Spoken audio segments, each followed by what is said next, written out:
जो चाहे मांग लो, पर मुझे सुखी होने का रहस्य बता दो। मुझे नींद आ रही है राजा, मुझे सोने दो। राजा हैरान था। दूसरी बार राजा फिर बड़े दल बल के साथ आया। भूरा, भूरा, हाथी घोड़े दास दासियां जितनी चाहे मांग लो, पर मुझे सुखी होने का रहस्य तो बता दो। राजा, हाथी घोड़े दास दासियों के बिना भी मैं सुखी हूँ, फिर कभी आना। तुम्हें क्या चाहिए भूरा? मांग कर तो देखो। मुझे सुखी होने का रहस्य तो बता दो।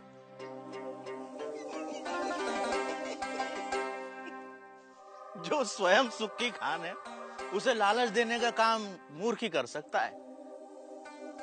जा राजा जा, फिर कभी आना।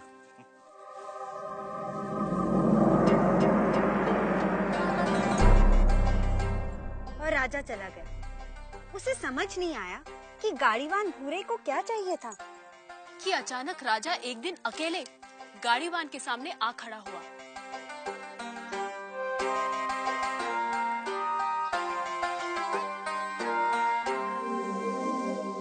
हुकुम। तू फिर आ गया?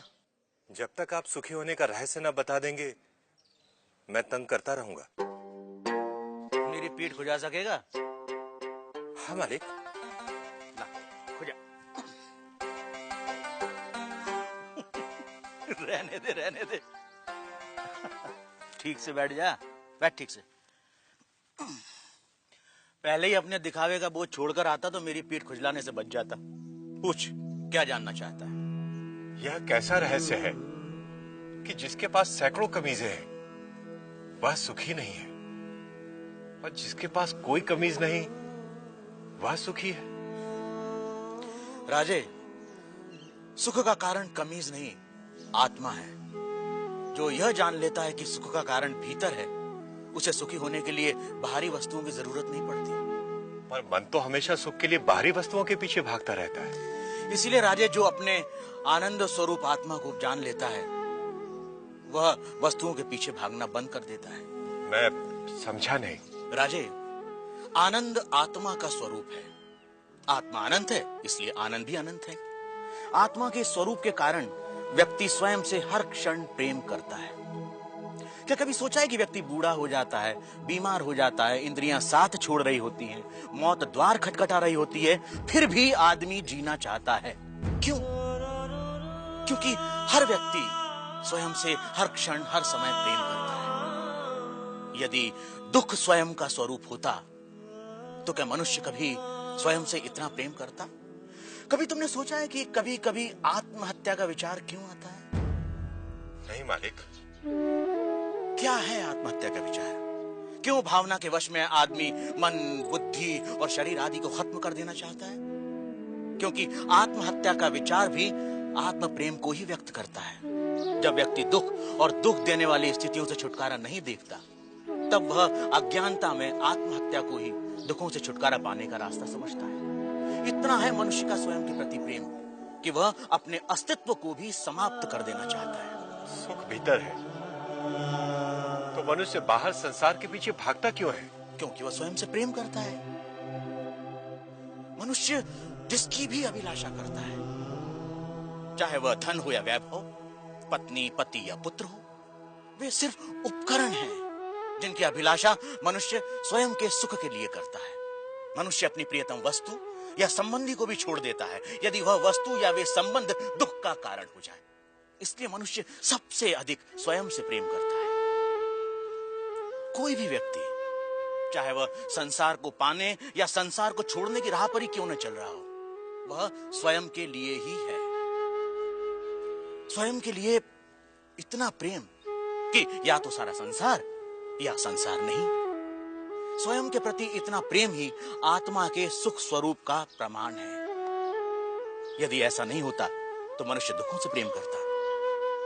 चूंकि अज्ञानतावश हम अपने आनंद स्वरूप को नहीं जानते, इसलिए इस आशा में संसार और वस्तुओं के पीछे भागते रहते हैं कि वह हमें छोटे छोटे सुख देगी।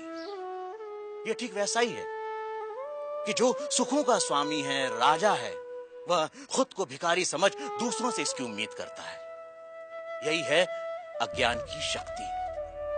इसलिए राजे, संबंधों का और वस्तुओं का सुख स्थायी नहीं होता, परंतु आत्मा का आनंद असीम होता है। वो कैसे स्थायी है? राजे, जब भी हम किसी प्रिय व्यक्ति या प्रिय वस्तु को देखते हैं तो उससे आनंद होता है। इस आनंद को शास्त्र प्रिय कहते हैं।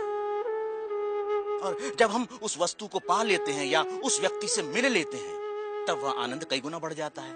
उसे मोद कहते हैं। और जब हम उस वस्तु का उपभोग करते हैं तब उससे प्राप्त होने वाले आनंद को प्रमोद कहते हैं। परंतु जैसे ही हम उस व्यक्ति या उस वस्तु से अलग हो जाते हैं वह आनंद भी समाप्त हो जाता है। इसलिए राजे, वस्तुओं का आनंद, व्यक्तियों का आनंद स्थायी नहीं होता, परंतु आत्मा का आनंद स्थायी और अनंत होता है। बुरा व राजा में आनंद पर लंबी चर्चा हुई, जिसे वेदांत में आनंद मीमांसा कहते हैं। सात्विक आनंद, राजसिक आनंद, तामसिक आनंद से लेकर अलग अलग प्राणियों और अवस्थाओं में आनंद की अनुभूति और उसके कारणों की भूरा ने मीमांसा की। पर अंत में राजा ने वह प्रश्न किया जो इस समय हम सबके मन में है। आर्य, यदि मैं ही आत्मा हूं और आत्मा का आनंद स्थान, समय, जन्म, शरीर, मन, बुद्धि और बाहर की किसी भी वस्तु से स्वतंत्र होता है, तो मैं अनंत, असीमित और पूर्ण आनंद का अनुभव क्यों नहीं कर पाता? राजे, यदि तुम अपनी आंखें बंद करोगे तो अंधेरा ही दिखाई देगा। जब तक तुम शरीर, मन, बुद्धि, संसार, वस्तुएं, रस, भाव और विचारों की ओर ही देखोगे तब तक तुम उस अनंत, असीमित और पूर्ण का अनुभव नहीं कर सकोगे। इसमें गलती आत्मा की नहीं, हमारे दृष्टिकोण की है। इसलिए राजे, यदि सुख चाहते हो तो बाहर नहीं, भीतर देखो। तो सूत्रधार, क्या इसका ये अर्थ हुआ कि सुख की कामना ही आत्मा के आनंद स्वरूप का कारण है? तुमने ठीक समझा नटी। इसीलिए पूरा जीवन हम सुख की तलाश में रहते हैं। आप जो होते हैं पूरा जीवन उसी की ही खोज करते हैं। हम आनंद है, इसीलिए हम अनंत सुख की अभिलाषा रखते हैं। इस सत्य को ना जानना ही दुख का कारण है। इसीलिए नटी, बाहर नहीं, भीतर देखो।